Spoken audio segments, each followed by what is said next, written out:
The Doom community and its eternal creativity is one of the main reasons why classic Doom remains relevant to this day, but not every creation made by the community goes down super well.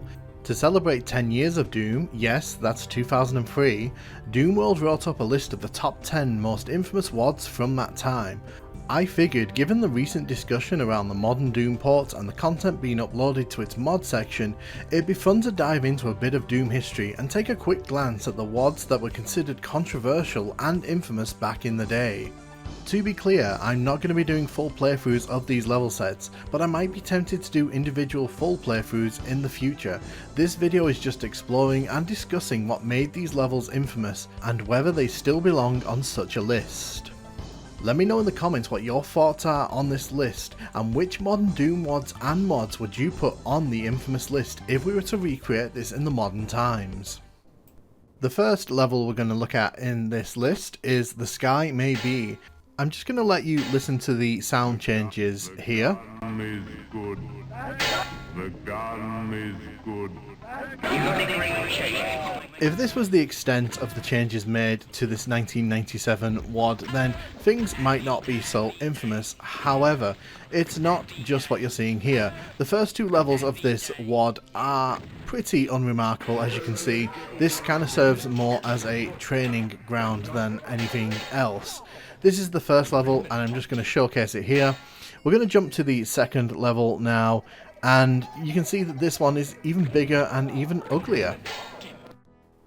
The big problem I have with this level in particular is that some of the switches in it are actually glitched and don't work properly. But the main thing here is that this is not a good time, and honestly, if it was just these two levels, I don't think that this WOD would even be remembered for anything significant. You can see here that once that box has gone up, you can't even get the blue key in this level, which was incredibly frustrating. So even if you try to come here to experience this normally, you're going to have a bad time. But the main meat of this WOD is in fact this level here. This is The Sky May Be, and the introduction here pretty much sets the tone. It's telling you the rules, and it's just scrolling text. It's not fun to read at all. You can see that the visual style here is very striking. I'm actually not against this visual style. I've seen some WODs use it over the years.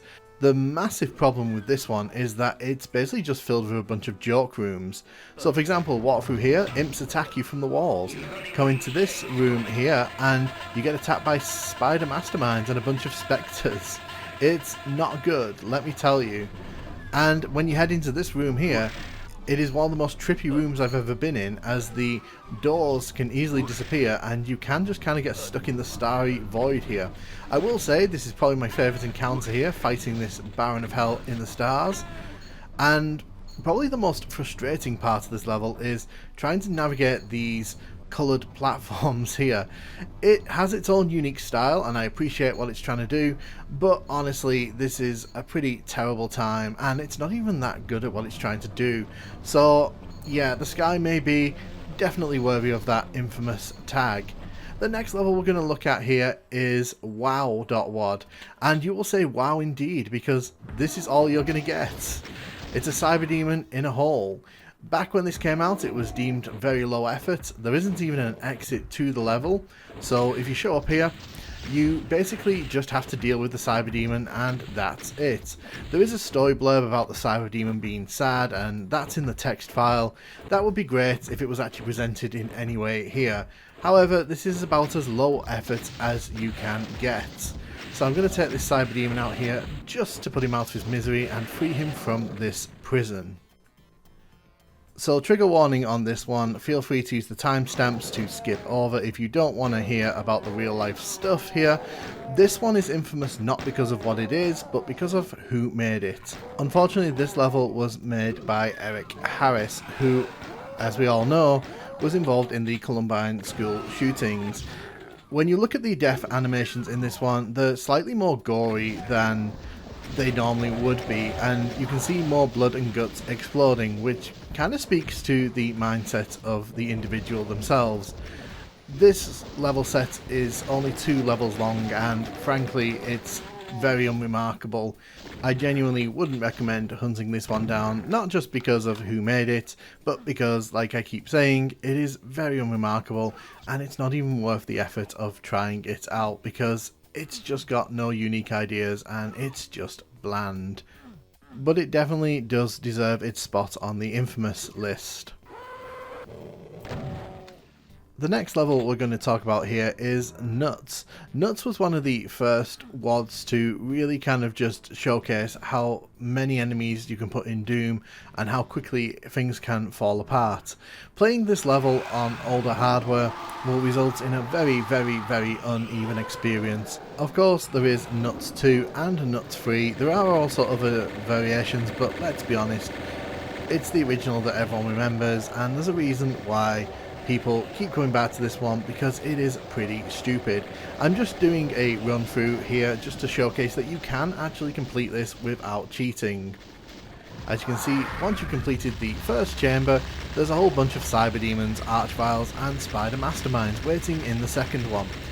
You do have to be careful if you're trying to finish this one without cheating. Can you kill all the enemies? You probably could, but that's going to take a long time and frankly, you know, I'm not here for that. As I've showcased in other videos I've made on this channel as well, you can get this running on various consoles, including the PlayStation 2 port, and you can now play it on the modern Kex port. It's definitely infamous, it's one of the most famous Doom WODs of all time, and of course it does definitely deserve to be on the infamous list. Do make sure to try it out once, even if you don't like these kind of WODs. Next up in this list is TNT Evilution. This was released by Team TNT in 1996 as one part of the final Doom collection. It was originally supposed to come out as a free WOD, which means that those people who were excited for this and waiting for it had to pony up money to actually play it, and that is why it's on the infamous list. It's one of the few WODs that actually went from free to pay to play. For that alone, it is pretty unique in the Doom community and therefore does deserve to be on this infamous list. My personal opinion is if someone's going to pay you to do this, you may as well get that money. The next one on this list was Gothic 99. So what makes this unique in this list is that this is the only multiplayer set of levels. What makes this infamous, according to the article here, is that this is hyper detailed. Obviously back in the day, having hyper detail and a ton of sectors like this made the game run a lot slower, but here's the thing, in modern times that critique kind of falls by the wayside. With a lot of modern WODs you do get this kind of detail, and because modern computers are able to run these levels pretty effortlessly, the critique doesn't really stand up to time. Now, when this was released, I can imagine this brought PCs to their knees, and that's what the article says here.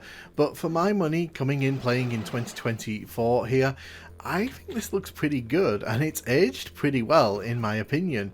This is definitely a good looking WOD. Maybe back in the day when this released, this was a massive problem, but looking back now, this isn't even a slight problem. So for me, no, this probably wouldn't make it onto a modern version of this list. Up next is Imp Encounter, and this isn't really a level that you play, it's more of an experience that you are forced to sit through.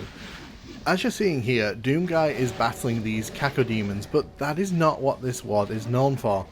As this makes its way through its pre-scripted stuff, what happens is DoomGuy gets it on with an imp. Yes, unfortunately, this is one of those WODs that pushes the bounds of taste and takes things in a very weird direction.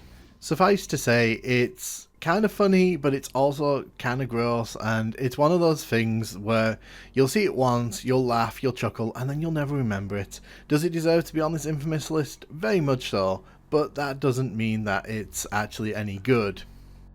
It is what it is, and it is a part of Doom history for better or worse, but yes, this one definitely does belong on an infamous list, and probably many other kind of lists as well.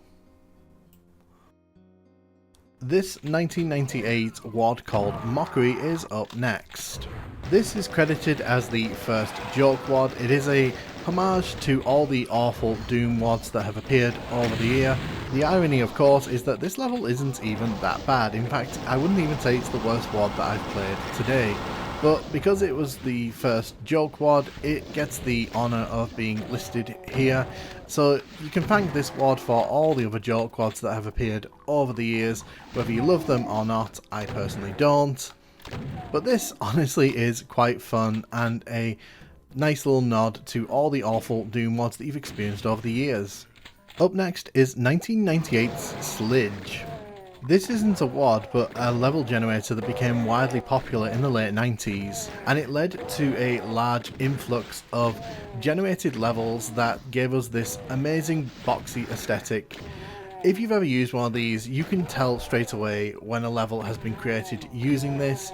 The levels are usually very meandering, not very exciting to look at, and as you can see in a second, there's usually a lot of quirks that kind of make it clear that this was not really looked at by a human.